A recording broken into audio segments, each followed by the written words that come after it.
नमस्कार दोस्तों, मैं रोहित लाल। हम लोग पढ़ रहे हैं अभी नागपुरी साहित्य और ये सीरीज चल रहा है 30 से 35 क्वेश्चन के लिए। ये 30 से 35 क्वेश्चन एग्जाम में बहुत ही महत्वपूर्ण होंगे। और हम लोग पिछले वीडियो में मौलिक साहित्य यानी कि लोक साहित्य को पढ़ चुके हैं ऑलरेडी। मौलिक साहित्य का एक पार्ट है लोक साहित्य, उसको हम लोग ऑलरेडी पढ़ चुके हैं।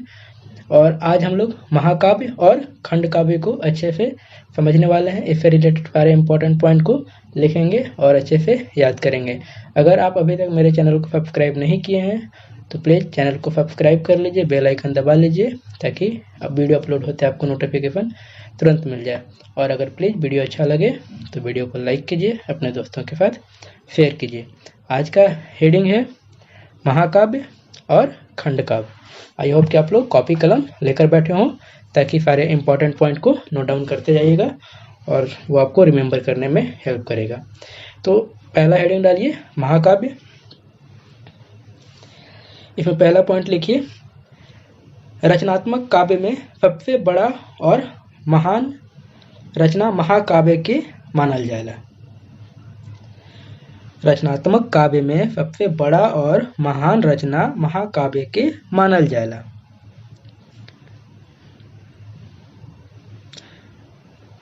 महाकाव्य लागिन जरूरी आहे कि उकर में मंगलाचरण चाहे देव स्तुति कर रचना होना जरूरी आहे।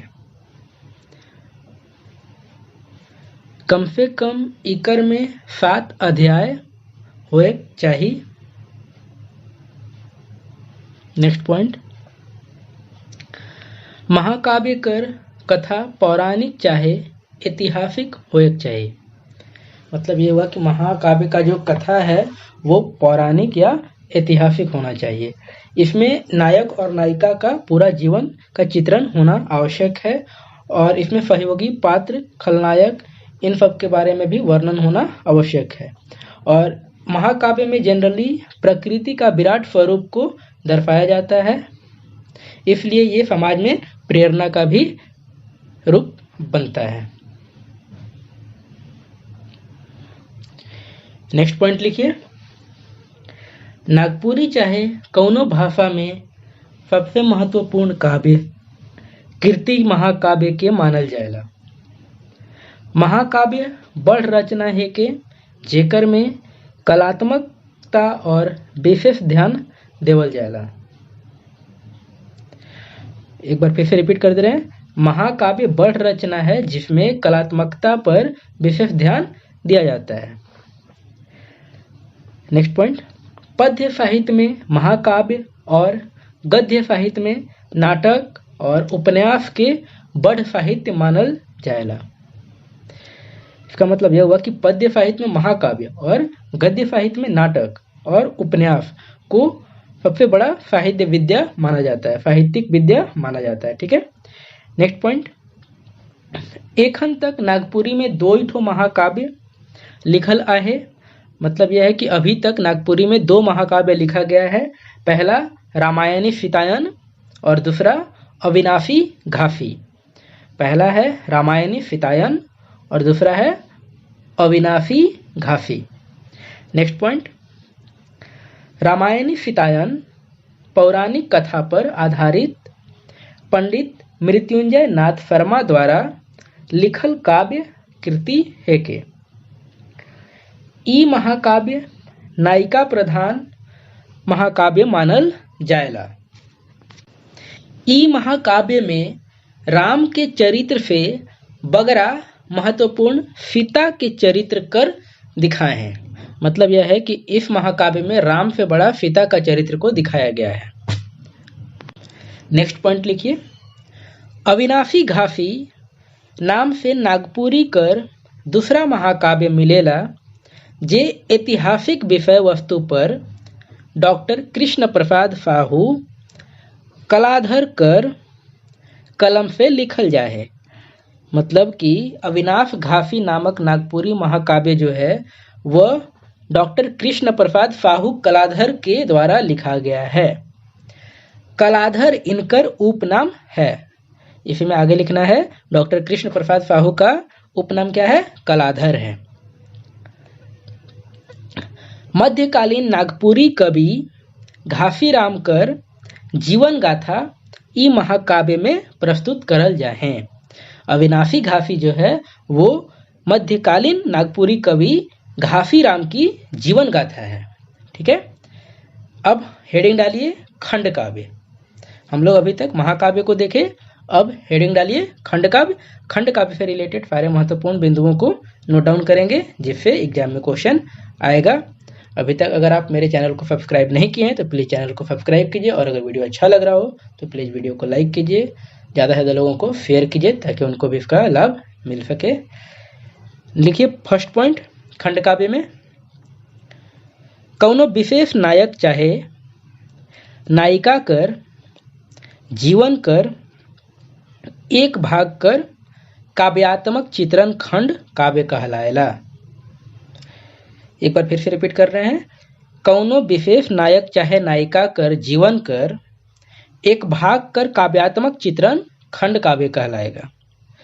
नेक्स्ट पॉइंट, नागपुरी काव्य में पहला खंड काव्य जय गोविंद मिश्र द्वारा लिखल लंका कांड नाम से मिलेला, जे रामायण कर कथा से लेवल जाए। यह इंपॉर्टेंट पॉइंट है, यहाँ से क्वेश्चन एग्जाम में बन सकता है। नागपुरी काव्य में पहला काव्य खंड जो है वो जय गोविंद मिश्र के द्वारा लिखा गया है जो लंका कांड है, और यह कहाँ से लिया गया है तो रामायण कथा से लिया गया है।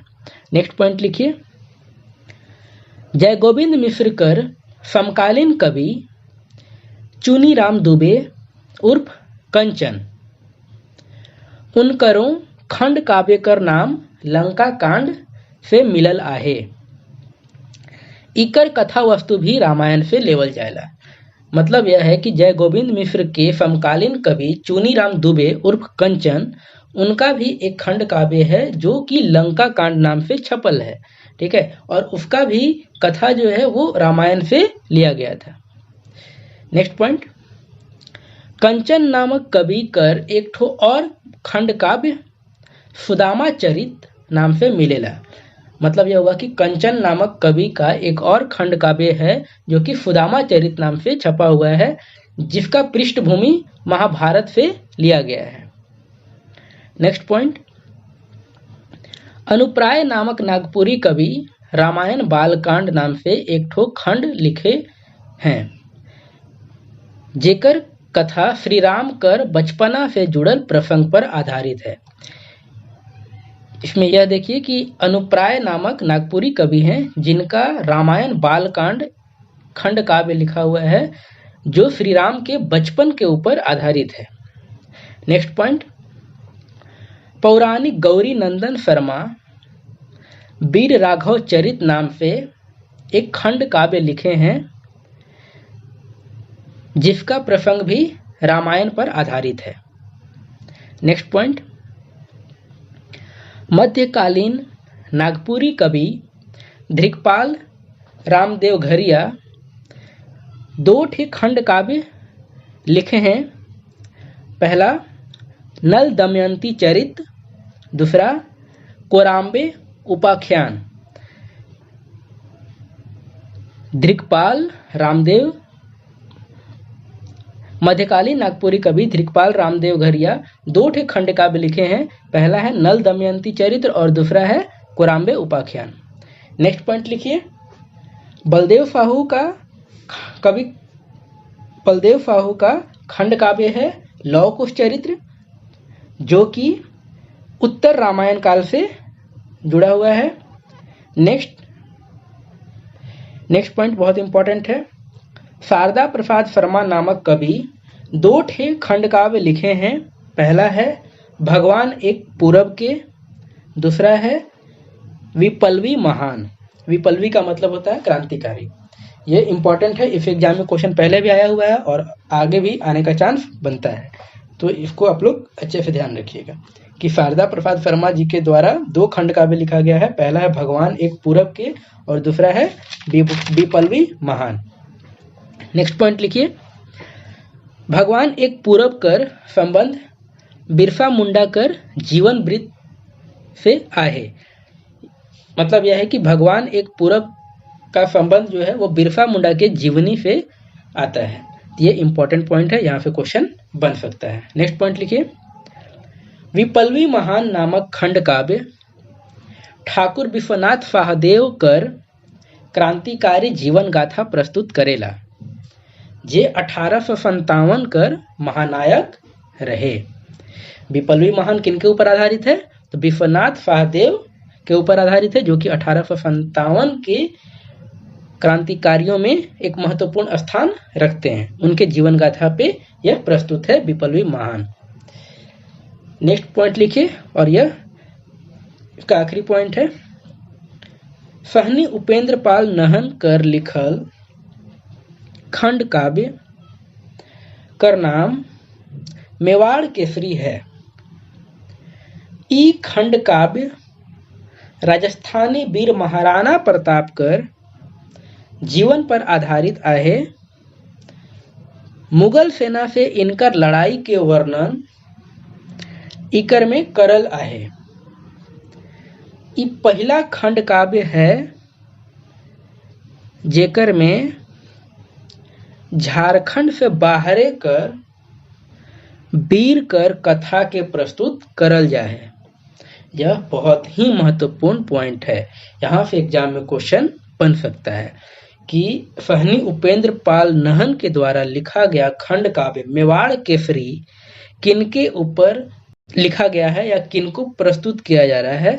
तो राजस्थानी वीर महाराणा प्रताप के जीवन पे आधारित है, और यह इकलौता ऐसा खंड काव्य है नागपुरी में लिखा गया जो कि झारखंड से बाहर के किसी वीर के कथा को प्रस्तुत करता है। हम लोग इस वीडियो में महाकाव्य और खंड काव्य को अच्छे से समझने का कोशिश किया, जिससे एग्जाम में क्वेश्चन बनेगा। हम लोग 30 से 35 क्वेश्चन के लिए लोक साहित्य को पढ़ रहे हैं, और यह ऐसा सीरीज चल रहा है जिससे 30 से 35 क्वेश्चन बहुत ही आसानी से पकड़े जाएंगे, ताकि आप लोग एग्जाम में अच्छा से अच्छा स्कोर कर सके। आई होप कि आप लोग अच्छे से सभी पॉइंट को नोट डाउन किए हों, और अगर वीडियो अच्छा लगा तो प्लीज़ वीडियो को लाइक कीजिए, शेयर कीजिए, और अगर अभी तक आप चैनल को सब्सक्राइब नहीं किए हैं तो प्लीज़ चैनल को सब्सक्राइब कीजिए और बेल आइकन दबा लीजिए, ताकि वीडियो अपलोड होते ही आपको मिल जाए। हम लोग नेक्स्ट वीडियो में कुछ गीत कृति और उनसे रिलेटेड कवि के बारे में जानेंगे। धन्यवाद, थैंक यू।